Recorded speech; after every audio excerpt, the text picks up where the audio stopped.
on est ce que l'on mange, et je rajoute on est ce que l'on digère. Donc en gros, si je mange bien et si je digère bien et que j'élimine bien, il y a 80% des choses qui vont bien fonctionner dans le corps. C'est la clé.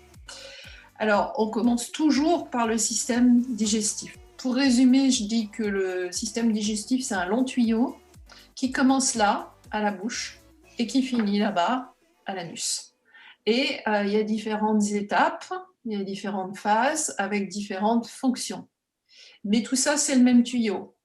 Donc, si par exemple quelqu'un souffre de constipation, peut-être que je vais aller travailler sur l'estomac. Parce que si l'estomac fait mal son boulot, le bol alimentaire ne va pas être digéré correctement et ça peut donner de la constipation.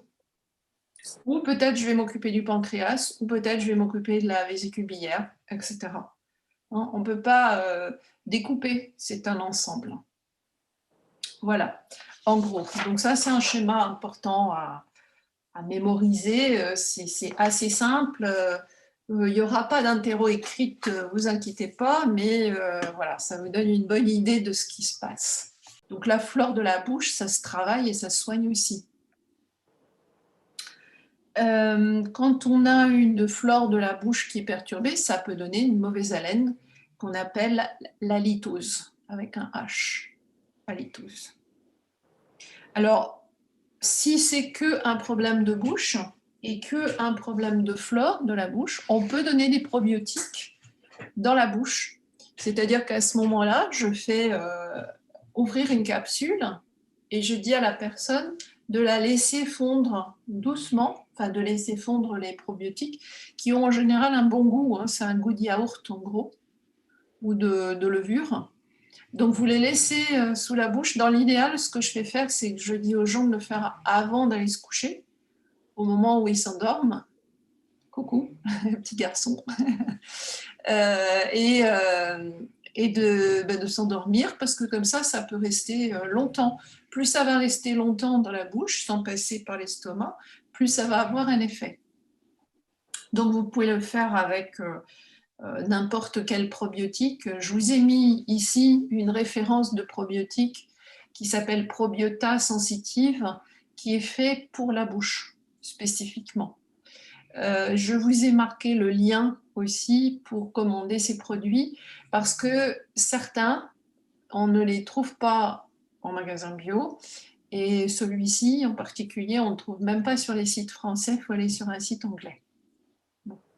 Je suis toujours en train de chercher des probiotiques, je suis toujours en train de chercher des compléments alimentaires qui soient satisfaisants dans le sens où il faut qu'ils soient bien dosés et qu'ils n'aient pas d'excipients. Donc, ça peut évoluer au cours du temps et je vous tiens au courant de ça.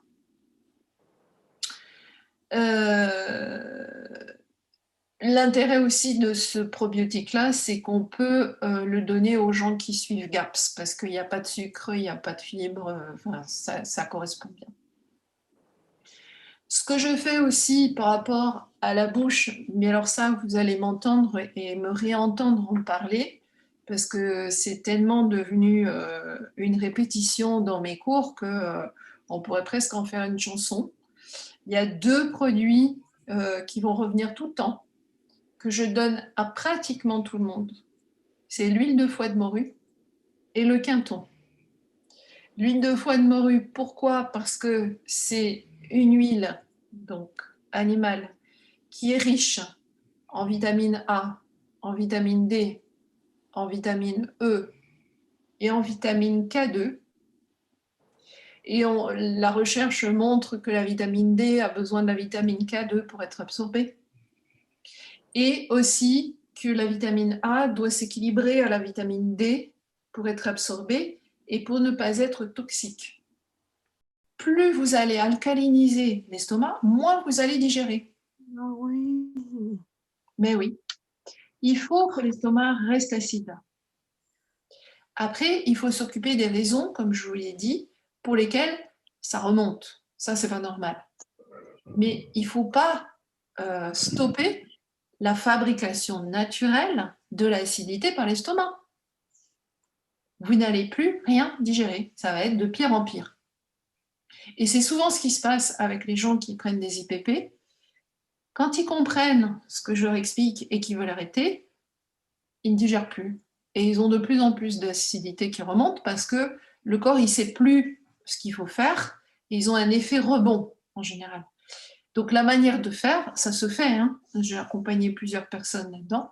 Mais c'est d'aller tout doucement, tout doucement, tout doucement, en réduisant, mais vraiment petit à petit, la prise d'IPP. Donc, le dosage, si on peut intervenir sur le dosage.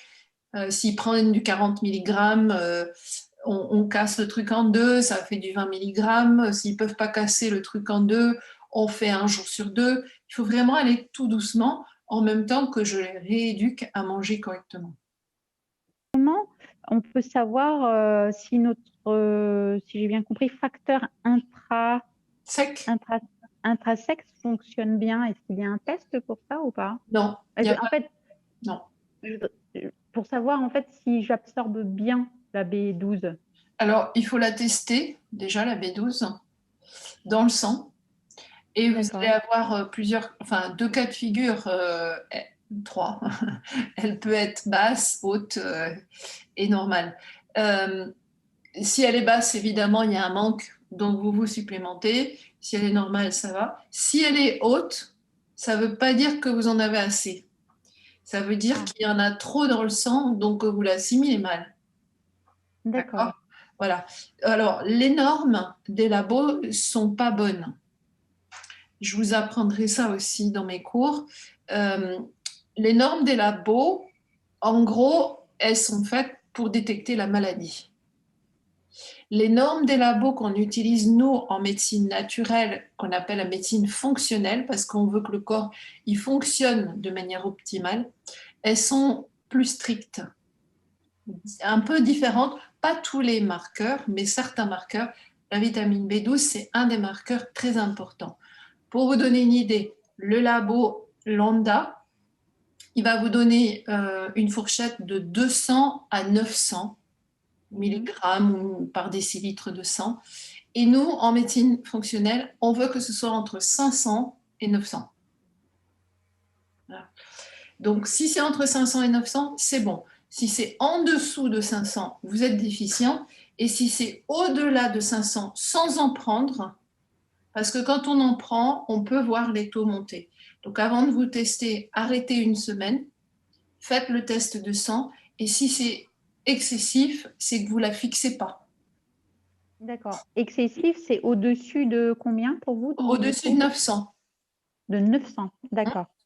Juste une question. Comment on arrive à se désintoxiquer du sucre? Ah, ça, c'est une longue histoire. Ah, Ben oui, parce que c'est facile de dire de l'arrêter, mais c'est pas facile à faire.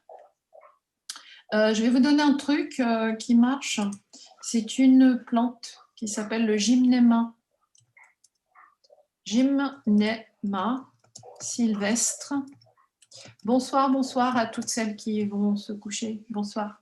Merci Catherine, merci Monique. Ah non, Monique, bonne question. Gymnéma sylvestra, c'est une plante qui, quand on la met sur la langue, nous, comment on dit en français, nous empêche de goûter. Numbing, elle nomme nos elle endort. Merci, oui, elle les endort. Voilà, c'est Ouais. ça. Hein, et donc, ça marche. Et la deuxième chose que je peux vous dire, c'est qu'il faut manger plus de gras et plus de protéines pour avoir moins envie de sucre. Personnellement, si je ne mange pas mes protéines à midi, j'ai envie de sucre dans l'après-midi. Ça loupe pas. Voilà.